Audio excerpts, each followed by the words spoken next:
a prece é o instrumento que nos eleva. É o instrumento que nos desfaz das coisas materiais. Por isso ela é tão sublime. E pedimos para que todos, então, nesse momento, se concentrem.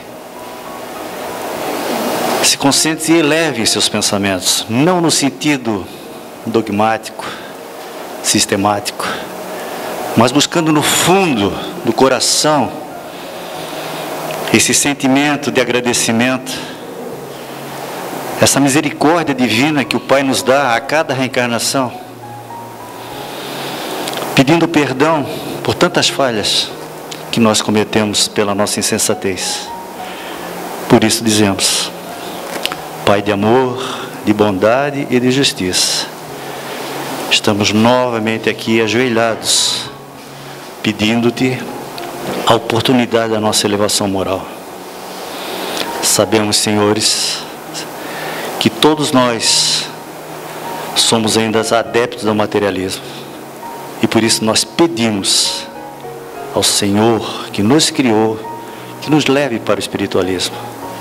Nos faça ver a verdade, a verdadeira vida de que nós fomos construídos para a eternidade. Por isso,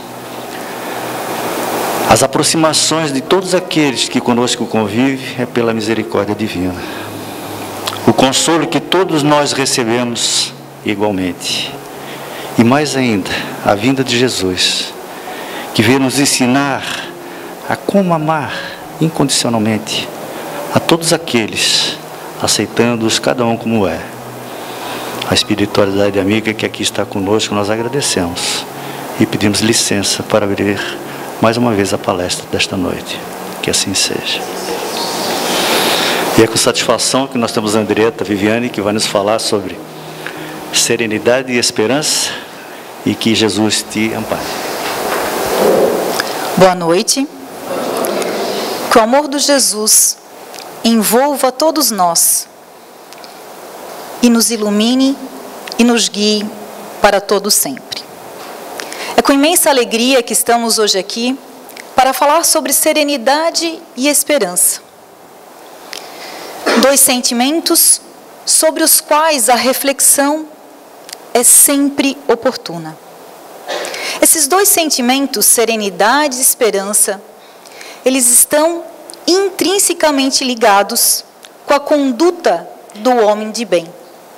E, por conseguinte, com a conduta do espírita.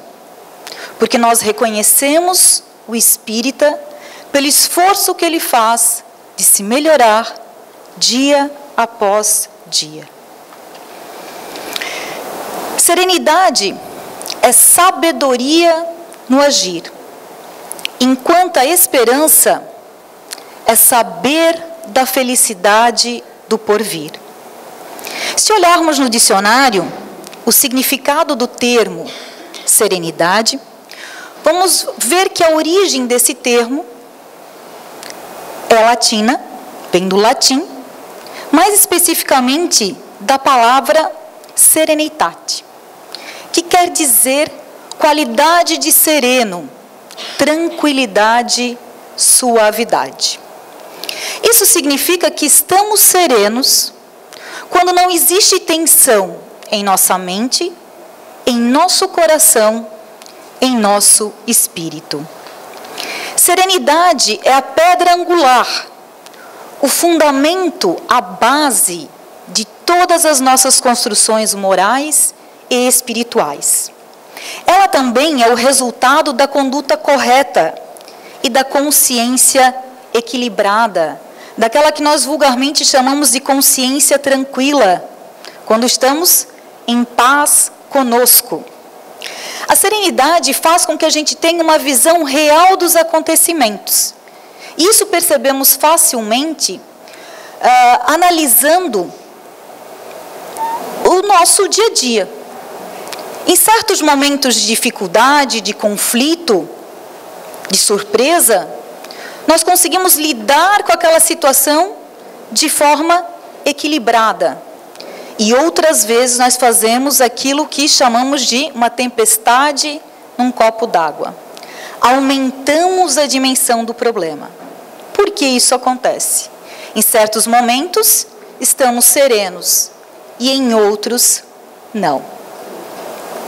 A pessoa serena, Joana de Ângeles diz, que ela é feliz, porque superou os apegos e os desapegos, a ilusão e os desejos, mantendo-se em harmonia em qualquer situação. Equilibrada, não se faz vítima de exageros, elegendo o caminho do meio com decisão firme e inquebrantável. A serenidade também nos possibilita que nós consigamos realmente verificar o que nós devemos priorizar nessa nossa existência, nesse nosso caminhar na condição de espíritos imortais.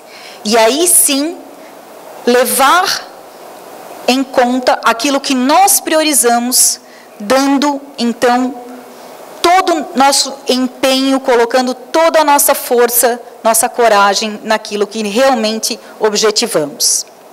Porém, não podemos confundir essa serenidade, essa tranquilidade, essa calma com o ócio, ou com o comodismo, com o concordar com a situação, com a inércia.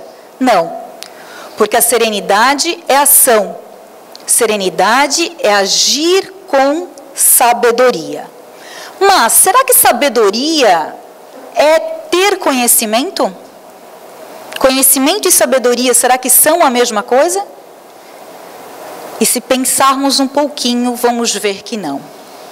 Conhecimento, instrução, informação é uma coisa.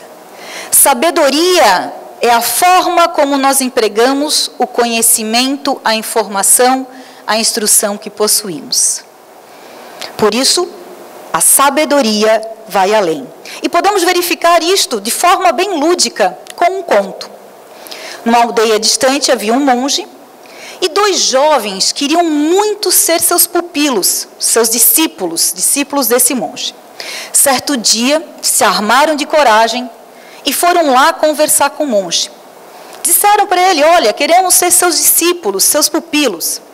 E o monge olhou para aqueles dois jovens e disse: pois bem, mas aceitarei somente um de vós. E para fazer essa escolha, eu lhes passarei uma tarefa. Aquele que conseguir cumprir com esta tarefa será o escolhido. E qual foi a tarefa que o monge incumbiu aos dois jovens? Que os dois, no dia seguinte, subissem um monte da aldeia, escalassem o monte. Mas esse monte deveria ser escalado por eles estando de sapatos, calçados, mas dentro do sapato eles deveriam colocar grãos de feijão. No outro dia, de manhã bem cedinho, os dois jovens se puseram a subir o monte. Os dois foram indo. Quando estavam mais ou menos na metade do monte, um deles já não aguentava mais. Ele estava com os pés ensanguentados e não aguentava mais de dor. Ele sabia que ele não conseguiria alcançar o cume. Mas olhou para o seu colega e viu que ele continuava a subir o monte de forma alegre, inclusive com um sorriso no rosto. Aí ele chamou o colega e disse: eu vou desistir, mas antes de eu desistir, eu preciso saber como é que você consegue, como é que você está aguentando continuar subindo, escalando esse monte e ainda com tanta leveza e com esse sorriso no rosto. E aí o que estava à frente olhou para trás e disse: ah, meu amigo, ontem à noite eu coloquei os meus grãos de feijão de molho. E com este conto percebemos muito bem a diferença entre sabedoria e conhecimento. Com certeza os dois sabiam que os grãos de feijão de molho ficavam macios, mas só um deles lançou mão desse conhecimento e o aplicou numa ação. Todos nós temos sabedoria. A sabedoria é algo inato nosso, está no nosso íntimo. E nós temos a sabedoria em decorrência da nossa pluralidade de existências, com o nosso amadurecimento na condição de espíritos imortais. No entanto, apesar de todos nós já termos sabedoria, nem sempre conseguimos ser serenos o tempo inteiro, porque nem sempre conseguimos aplicar a sabedoria nas nossas ações.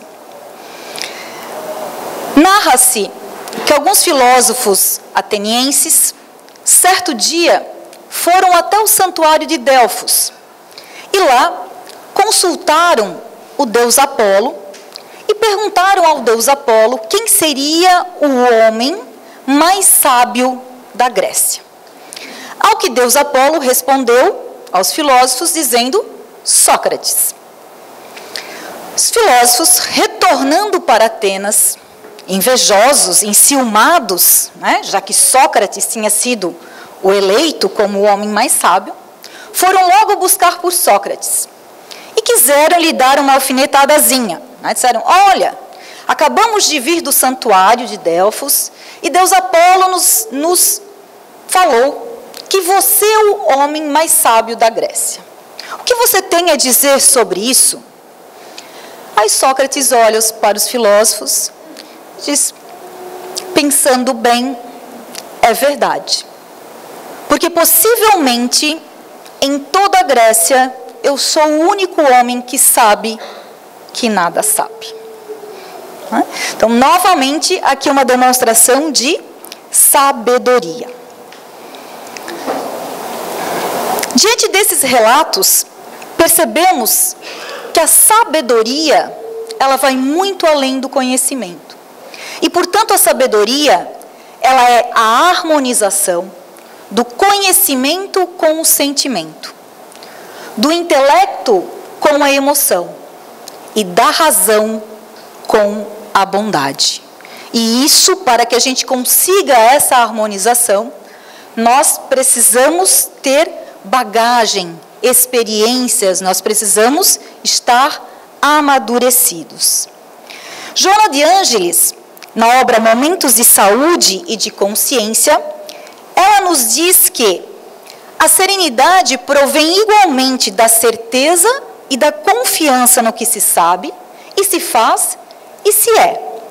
Âncora da segurança, finca-se no solo e sustenta a barca da existência, dando-lhe tempo para preparar-se e seguir adiante. Portanto, serenidade será agir harmonizando o conhecimento com o sentimento, o intelecto com a emoção e a razão com a bondade. Nosso Mestre Jesus, quando de sua encarnação aqui no planeta Terra, neste mundo de provas e expiações, todas suas ações foram pautadas pela serenidade. Vamos relembrar alguns momentos.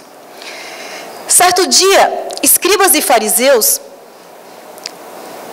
pegaram uma mulher em flagrante adultério. Naquela época, segundo as leis de Moisés, o adultério era crime. E este crime era punido com a pena de morte. Mais especificamente, com a pena de morte por apedrejamento. E os escribas e fariseus estavam querendo executar a pena capital. Tiveram a ideia de levar a mulher adúltera diante de Jesus. Por quê? Porque eles sabiam que Jesus defendia os fracos e oprimidos. E no momento em que Jesus elevasse sua voz em defesa a esta mulher, ele também estaria incorrendo na prática de um crime. E, portanto, os escribas e fariseus também teriam algo contra ele. E era tudo o que eles esperavam, desejavam, poder também prender Jesus. Levaram então a mulher adúltera diante dele e perguntaram: o que você pensa a respeito disso? O que você nos diz a respeito disso? E Jesus ficou quieto. Novamente, eles perguntaram a Jesus: o que você diz a respeito disso? E Jesus, ele acaba se sentando, se agachando e começa a remexer o chão, a areia, a terra. E olha para os escribas e fariseus e somente diz: quem de vós não tiver pecados, que atire a primeira pedra, ou seja, que comece a execução. E ele lá remexendo o chão, a areia, daqui a pouco ele se dá conta que somente está diante dele a mulher adúltera. E é então que ele olha para ela e pergunta: onde estão os teus acusadores? E ela diz para ele que todos eles tinham ido embora. O que aconteceu aí? Será que Jesus defendeu a mulher adúltera? Ou ele cruzou os braços e disse: deixa para lá, não tenho nada a ver com isso, não fui eu que cometi o crime? Defendeu ou não defendeu? Defendeu. Mas defendeu de que forma? Com serenidade. Porque se ele tivesse sido, se tivesse deixado levar pelo ímpeto e tivesse, não pode executar, era tudo o que os escribas e fariseus queriam. Então ele foi muito mais, como nós diríamos aqui, muito mais inteligente. O que ele fez? Ele mostrou que ele conhecia a alma de cada um dos escribas e fariseus. E ele sabia de cada pecado, de cada equívoco que cada escriba e fariseu já tinha cometido. E, portanto, os escribas e fariseus, naquele momento em que Jesus remexia a areia, eles viram seus próprios pecados, os seus próprios equívocos serem desenhados na areia. E com isso, eles acabaram ficando envergonhados e se retiraram. E aí quando Jesus olha para a mulher adúltera e diz para ela que se eles não a condenaram, ele também não a condenaria. Que ela fosse e não voltasse mais a pecar. Então uma demonstração de serenidade pelo nosso mestre. Outro momento, e um momento mais crucial, mais conflituoso, é o momento da sua crucificação. O momento máximo da sua agonia. Quando qualquer um compreenderia a revolta, ou qualquer um compreenderia talvez que ele clamasse a seu pai que o libertasse daquela tortura, daquele momento agonizante, Jesus se mantém sereno. E, ao invés de pensar em si, ele ainda pensa nos outros, nos seus irmãos. Quando ele diz e ora ao Pai dizendo: Pai, perdoa-os, porque eles não sabem o que fazem. Outra demonstração de serenidade pelo nosso mestre.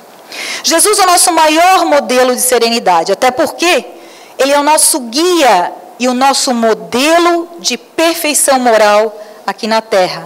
Porque ele é o espírito mais puro que já encarnou aqui no nosso planeta.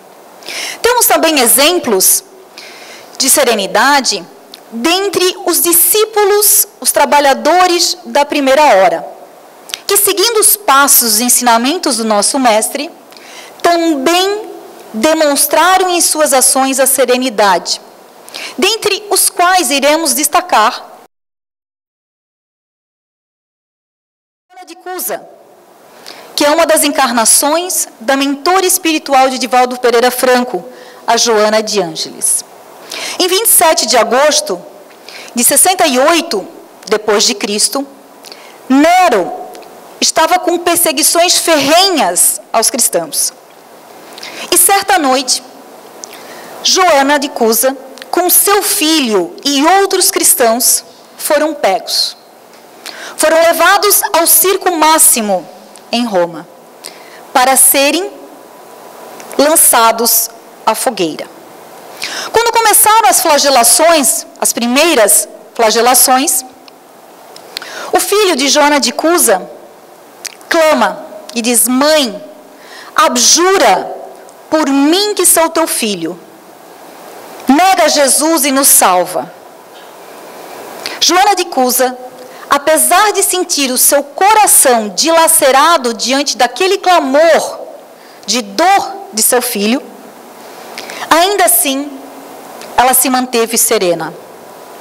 Tão serena a ponto de, quando as brasas estavam consumindo seu corpo e a multidão que estava na arena assistindo o espetáculo, olhava para ela e não acreditava como é que ela podia ter aquele semblante sereno.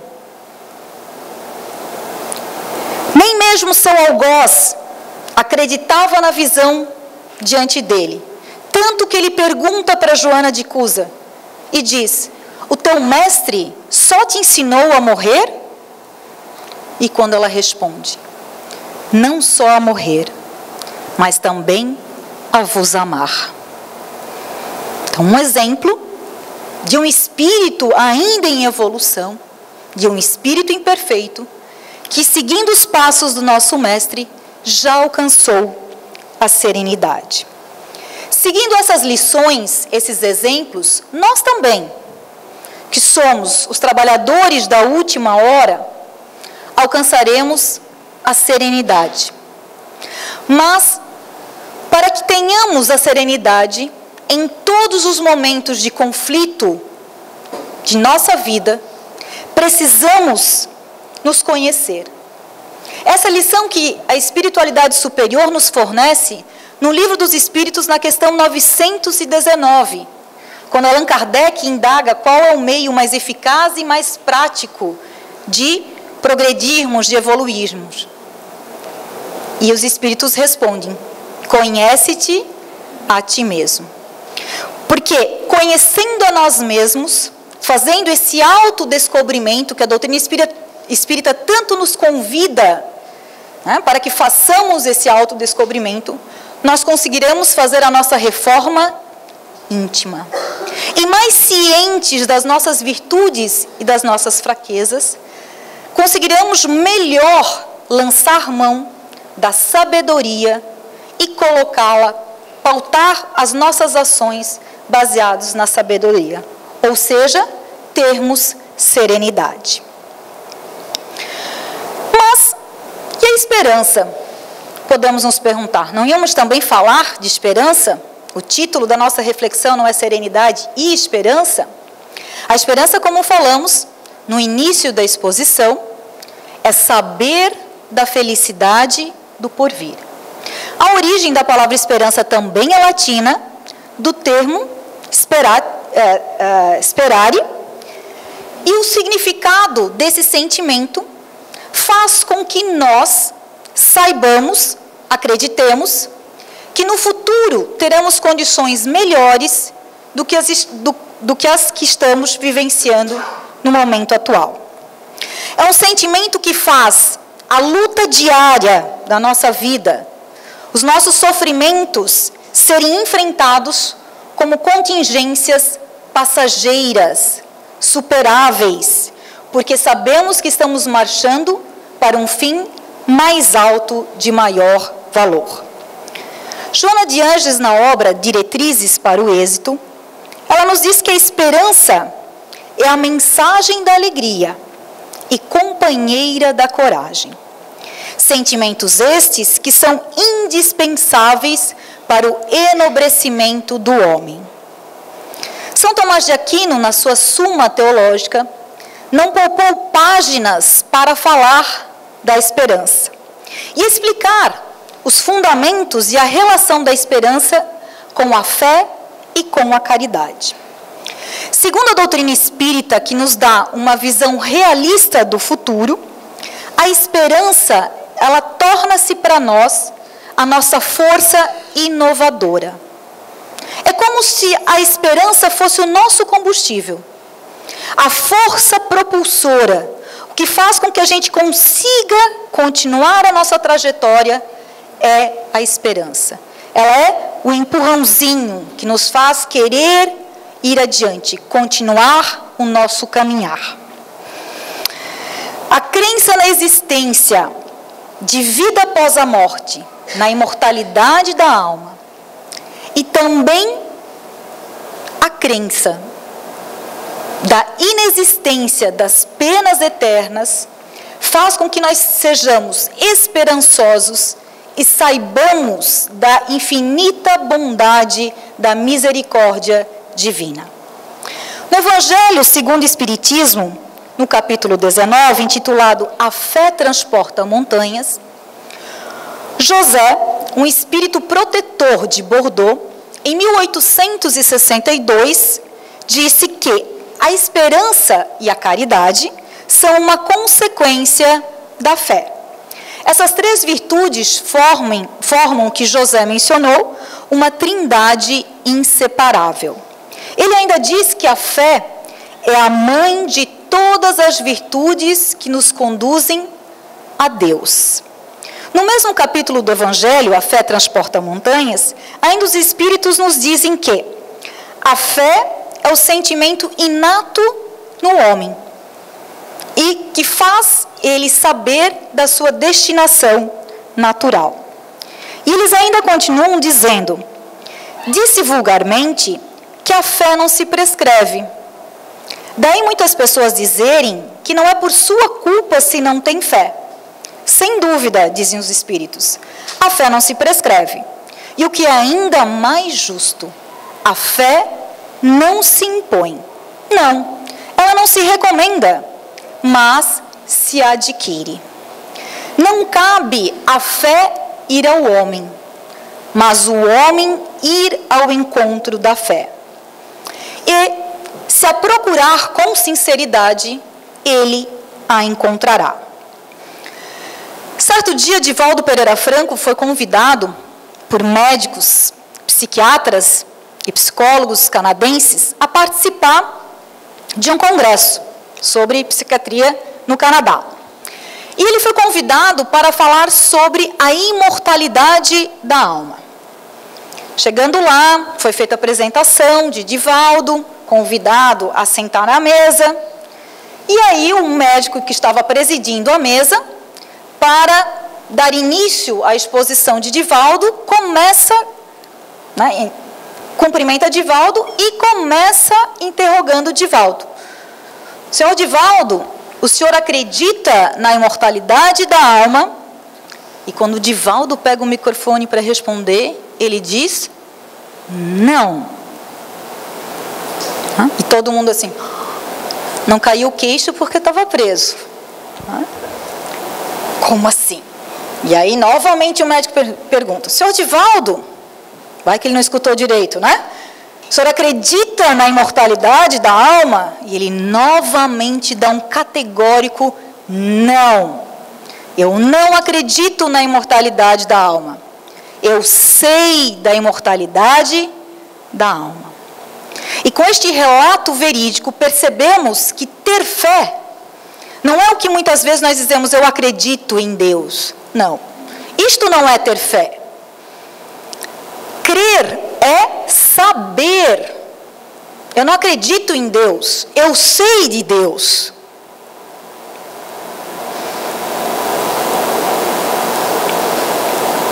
Causa primária de todas as coisas.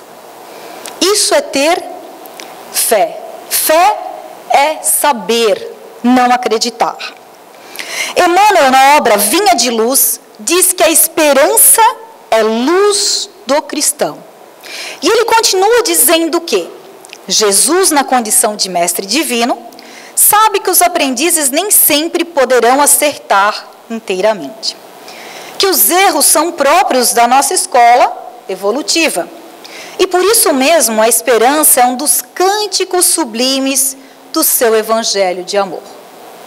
E Emmanuel ainda segue dizendo: levantemo-nos e prossigamos, convictos de que o Senhor ofereceu a luz da esperança, a fim de acendermos em nós mesmos a luz da santificação espiritual. Podemos assim entender que a esperança é uma daquelas ferramentas indispensáveis ao nosso progresso. Poderíamos até pensar, o que seria da humanidade se não fosse a esperança? O que seria de nós se não fosse a esperança? Conta-se que Thomas Edison o inventor da lâmpada,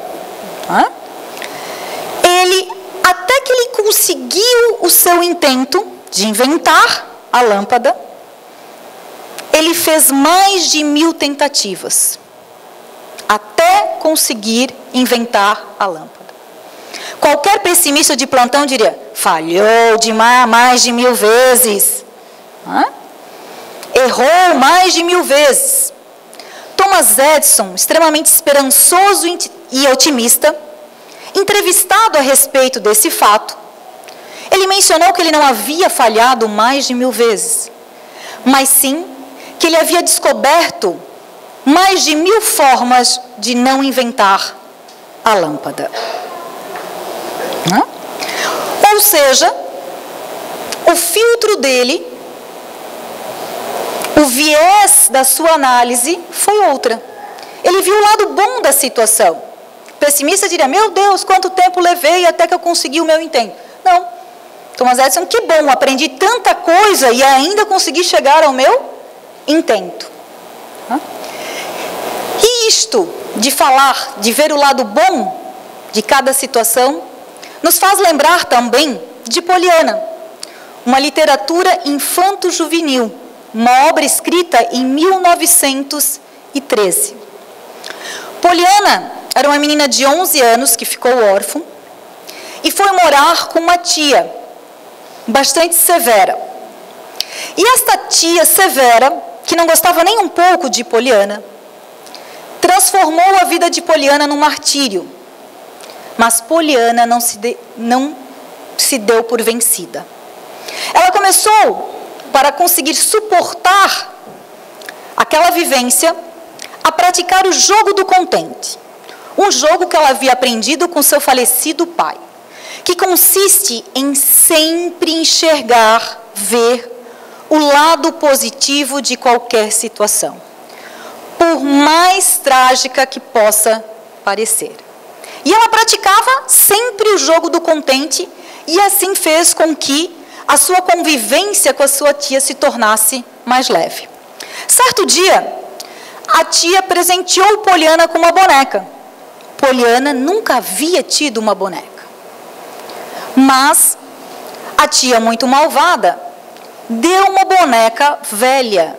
Não porque fosse velha, mas ela deu uma boneca totalmente destroçada, completamente estragada. E a boneca que ela deu a Poliana não tinha cabeça.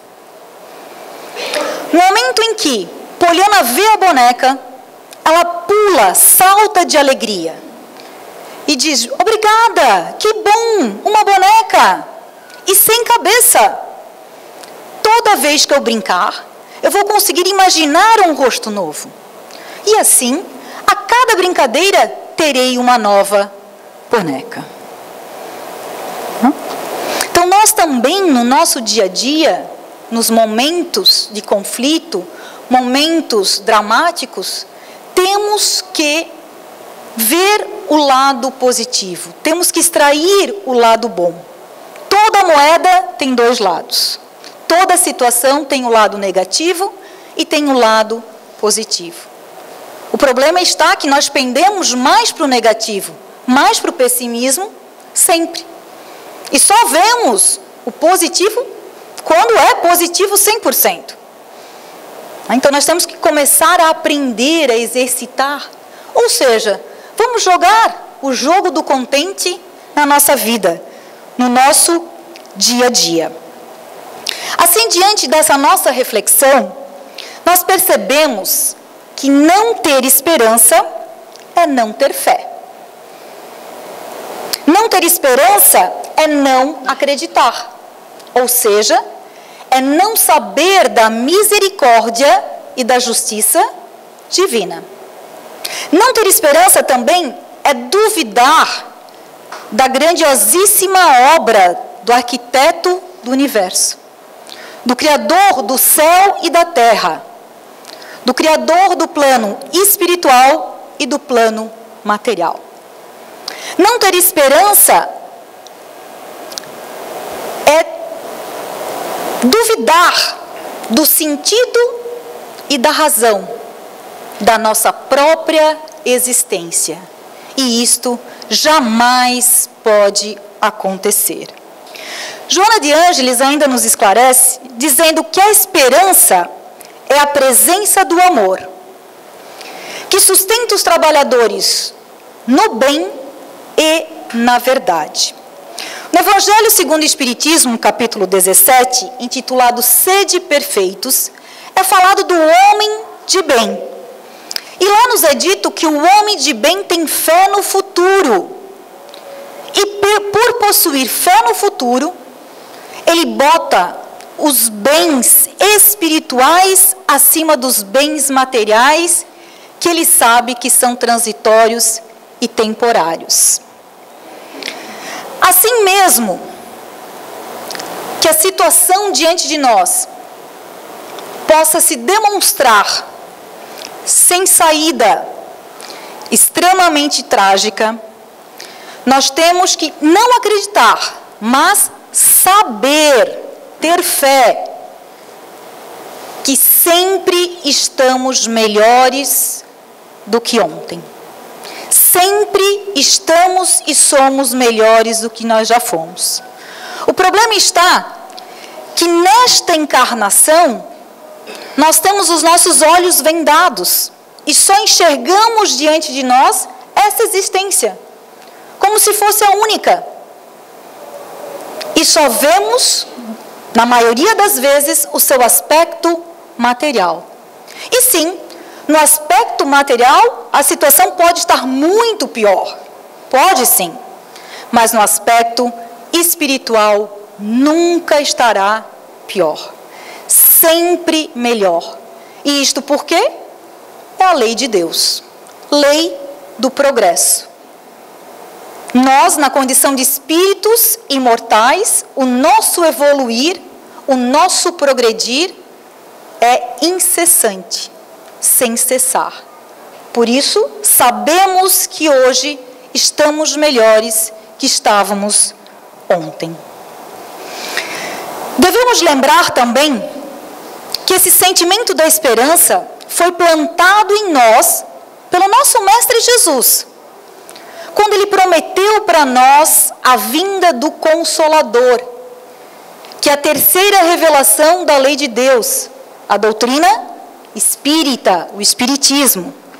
E, portanto, diante da doutrina espírita, serenidade é agir com sabedoria, crendo e sabendo da imortalidade da alma e da pluralidade de existências. E diante da doutrina espírita, esperança é agir sabendo que o nosso evoluir é constante e que um dia todos nós seremos anjos, espíritos puros. Diante de toda esta reflexão que acabamos de fazer, conseguimos concluir que estes dois sentimentos têm como motivação ou fundamento um outro sentimento maior, que é o amor. Isto porque só temos esperança quando amamos a Deus acima de todas as coisas, porque só assim sabemos da misericórdia e da justiça divina. E também só temos esperança quando amamos o nosso próximo como a nós mesmos. Porque só amando o nosso próximo e amando a nós mesmos, sabemos da nossa condição de espíritos imortais em incessante evolução.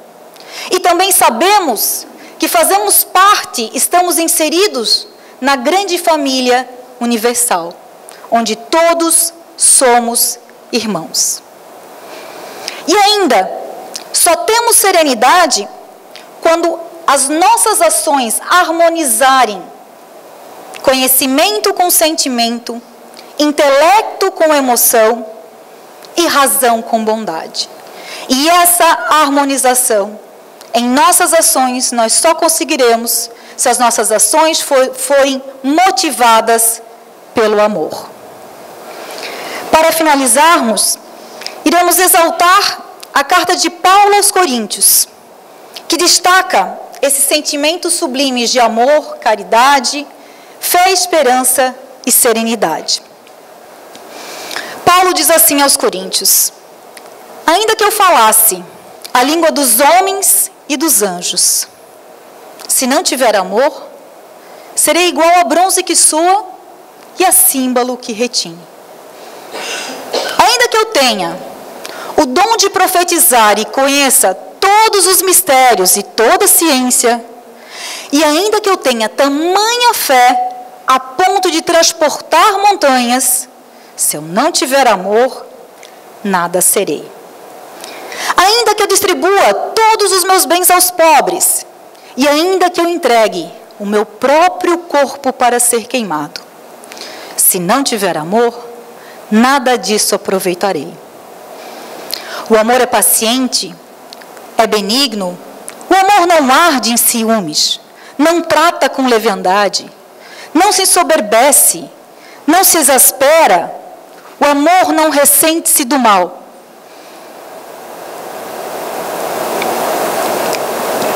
Tudo sofre, tudo crê, tudo espera, tudo suporta. O amor jamais acaba. Havendo profecias, desaparecerão. Havendo línguas, cessarão. Havendo ciência, passará. Porque em parte conhecemos e em parte profetizamos. E quando vier o que é perfeito, o que é perfeito em parte será aniquilado.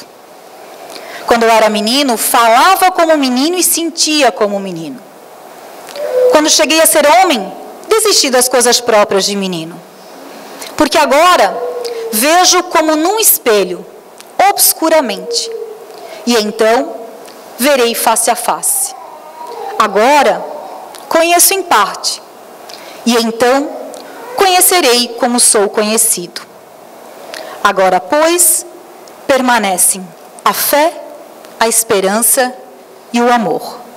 Esses três, porém o maior deles é o amor. Muito obrigada. Que a paz do Mestre esteja com todos nós. Uma boa noite. As reflexões desta semana, por certo, que serão muito bem examinadas por todos nós. Para auxiliar a todos, existe um livro psicografado pelo Divaldo Franco, pelo espírito João Cleof, Triunfo da Imortalidade. Se vocês quiserem se aprofundar nessa lição desta noite, por certo aqui vocês vão encontrar um subsídio para que a nossa fé seja raciocinada. É a fé espírita, não é aquela fé cega, em que nós acreditamos porque alguém falou. Nós sabemos quando tomamos conhecimento do que realmente somos, de onde viemos e para onde vamos.